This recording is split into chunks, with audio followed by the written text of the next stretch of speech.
20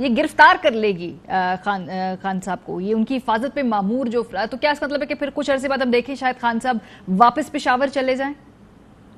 میرے خیال میں رانا ثناء اللہ جو پریکٹس کر رہے ہیں جی، آج کل ان کو پتہ یہ حکومت تو زیادہ دیر چلنی نہیں ہے، تو یہ وزارت داخلہ کا قلمدان تو بہت ان کے پاس دیر رہنا نہیں ہے، تو وہ پنجابی فلموں کی اسکرپٹ رائٹنگ کی مجھے لگتا ہے آج کل پریکٹس کرتے ہیں، تو وہ روز اسی قسم کا کوئی بیان آ جاتا ہے ان کی طرف سے. ہم نے بڑا وہ سنا بیان، ہم نے سوچا پتہ نہیں آج کیا بنی گالا کے اندر رائل سیکیورٹی ہوگی کہ واقعی جس سے نظر آئے گا کہ فارمر پرائم منسٹر رہتا ہے یہاں پر، پاکستان کی سب سے بڑی سیاسی پارٹی کا لیڈر ہے، مستقبل قریب کا وزیر اعظم ہے، لیکن وہاں پہ وہی 7-8 پولیس والے نظر آئے ہمیں جو پہلے ہوتے تھے. مجھے تو کوئی سیکیورٹی آج نظر نہیں آئی. کل بابر اعوان صاحب نے انفیکٹ ویڈیو میں کہا کہ جی اگلے جو 24 گھنٹے ہیں اس میں خطرہ ہے خان صاحب کی. یہ کس قسم کا خطرہ ہے؟ یہ آپ نے نوٹیفائی کر دیا ہے؟ یہ تو یوٹیوب کے علاوہ ویسے آپ نے ویسے آفیشلی کنوے کر دیا ہے حکومت کو، بتایا ہے کہ کس قسم کا خطرہ ہے؟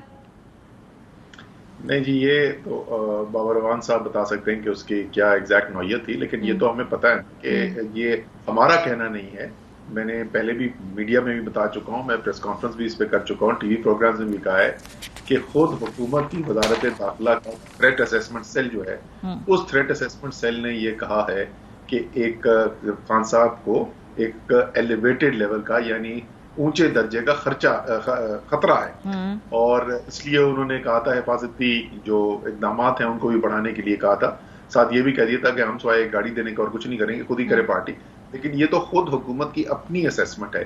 اسی طریقے سے جب لانگ مارچ ہماری ہونے والی تھی تو اس سے 1 یا 2 دن پہلے میرے پاس پھر وزارت داخلہ کا ایک مراسلہ آیا تھا جس کے اندر یہی لکھا ہوا تھا کہ بہت زیادہ خطرہ ہے اور آئی ڈیز کا خطرہ ہے اور سنائپر خطرہ ہے.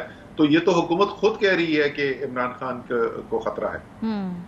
سو اس کا مطلب یہ ہے کہ یہ جو اپنے خطرہ ہے یہ حکومت نے خود آپ کو کنوے کیا ہے اور آپ اس حوالے سے یہ ساری بات چیت کریں. تو پھر اسد صاحب ان لانگر ٹرم میں جو اسٹریٹجی آپ نے کہا کہ کچھ ہم نے بنائی ہے وہ ہم وقت آنے پہ ریویل کریں گے، لیکن جو لانگ مارچ اتنی جلدی کرنے کا اور اسلام آباد تک پہنچنے کا جس میں حکومت نے آپ کو روکا بھی بھرپور طریقے سے، کیا ان ہائنڈ سائٹ کیا یہ ایک جسے میں ٹرمپ کارڈ کہتے ہیں یہ پہلے تو نہیں کھیل دیا پاکستان تحریک انصاف نے جو دباؤ بنا رہے تھے؟ کیونکہ اب لانگ مارچ فی الحال آپ کر نہیں سکتے کچھ عرصے تک کیونکہ کلیئرٹی بھی چاہیے ہے اور یہ سب کچھ، تو وہ اس کے کیا یہ ٹھیک اسٹریٹجی تھی ان ہائنڈ سائٹ؟ دیکھیں، ہمیشہ جب بھی اسٹریٹجی ہوتی ہے تو ایک سے زیادہ چوائس ہوتی ہے اور بحث کی جا سکتی ہے یہ بہترین چوائس ہے یا اس کی ٹائمنگ کیا ہو سکتی ہے.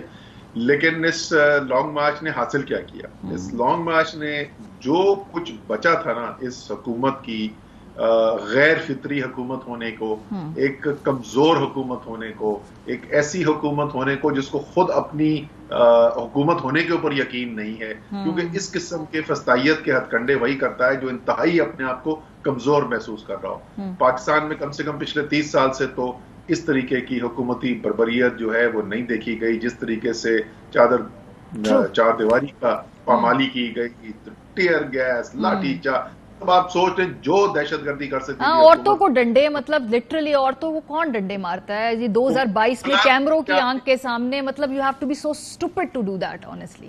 آپ نے بالکل آپ صحیح کہہ رہی ہیں. اور خواتین بھی کون خواتین، 75 سالہ ایم پی اے کو جا کے اریسٹ کر لیا، زیر حراست لے لیا. قائد اعظم کی علامہ اقبال کی بہو کو، 80 سالہ بہو کو، ریٹائرڈ جج کو ہائی کورٹ کے، ان کے گھر آدھی رات کے گھر پہنچ گئے. تو یہ ساری جو ہیں یہ کمزوری کی نشانیاں ہوتی ہیں، یہ طاقت کی نشانیاں نہیں ہے. تو اور اس کے باوجود پاکستان کی عوام نکلی جو کہتے تھے 20 لوگ نہیں نکل سکتے، وہاں انہوں نے دیکھا کہ 10 ہزاروں لوگ نکلے.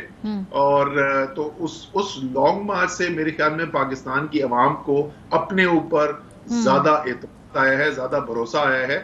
تو ایسا نہیں ہے کہ وہ لانگ مارچ جو ہے وہ بے سود تھی. لیکن اس میں جو ہے آپ کی جماعت کے اندر بھی جو نظر آئے جو خامیاں، جو کمیاں، جو خود بھی آپ نے کہا کہ سب لوگوں کی کارکردگی ایک طرح کی نہیں تھی. ہمارے پچھلے شو میں آپ نے کہا، پھر ایک رپورٹ بھی پیش ہوئی جس کے نتیجے میں یہ تبدیلیاں کی گئی ہیں. شفقت محمود صاحب کی جگہ ریپلیس کیا یاسمین راشد صاحبہ کو. تو اس کا مطلب ہے کیا جماعت کے اندر ایسے لوگ تھے جو وہاں پہ گفتگو بھی ہوئی کہ بھئی جنہوں نے اپنا بھرپور طریقے سے پارٹیسپیٹ نہیں کیا ہے اس وقت، تو یہ جماعت کے اندر کی بھی تو لوپ ہولز اور جو خامیاں ہیں وہ کھل کے مزید سامنے آئی ہیں، دھڑے بندیاں بھی؟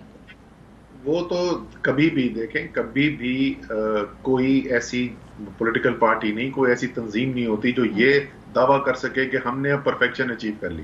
ہمیشہ بہتری کی گنجائش ہوتی ہے.